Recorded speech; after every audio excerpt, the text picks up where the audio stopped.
सभी को मेरा नमस्कार। आज 21 जून है, यानी 7वां इंटरनेशनल योगा डे या 7वां अंतर्राष्ट्रीय योग दिवस।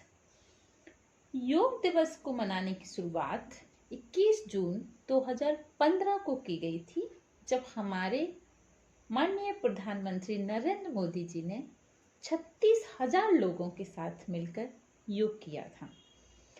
भारतीय प्रधानमंत्री नरेंद्र मोदी के द्वारा 27 सितंबर 2014 को संयुक्त राष्ट्र महासभा में उनके संबोधन के दौरान ये प्रस्ताव रखा गया था कि योग दिवस को मनाया जाए, और इस प्रस्ताव को महज 90 दिनों के भीतर 11 दिसंबर 2014 को 193 देशों से स्वीकृति मिल गई थी। भारतीय इतिहास में ये पहली बार हुआ था जब इतने कम समय में किसी प्रस्ताव को स्वीकृति मिली हुई।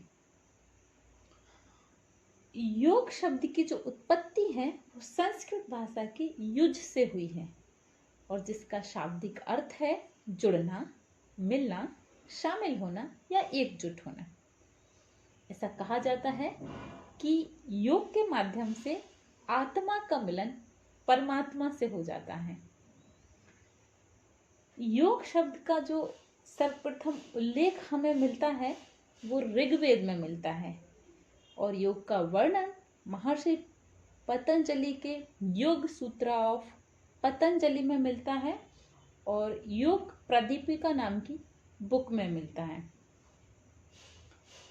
योग भारतीय परंपरा का एक अभिन्न अंग है और लगभग 5,000 साल पुराना है। योग को हमारे शरीर और मन के बीच सामंजस्य स्थापित करने का एक अद्भुत विज्ञान माना जाता है। प्राचीन काल में बौद्ध धर्म के लोग और हिंदू धर्म के लोग योग को अपने जीवन का हिस्सा मानते थे और योग और मेडिटेशन का प्रयोग करते थे। योग 21 जून को ही क्यों मनाया जाता है, इसके पीछे भी कारण है। 21 जून को योग दिवस इसलिए मनाया जाता है क्योंकि 21 जून का जो दिन होता है वो उत्तरी गोलार्ध का साल का सबसे लंबा दिन होता है। इस दिन सूरज सबसे पहले आते हैं और सबसे बाद में जाते हैं, और योग भी हमें लंबी आयु प्रदान करते हैं।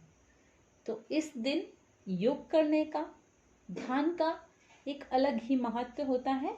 हमारे शरीर को इस दिन योग करने से विशेष लाभ मिलते हैं। योग अगर कोई सामान्य व्यक्ति 30 मिनट भी रोज योग करता है तो वो पूरे जीवन भर निरोगी रह सकता है।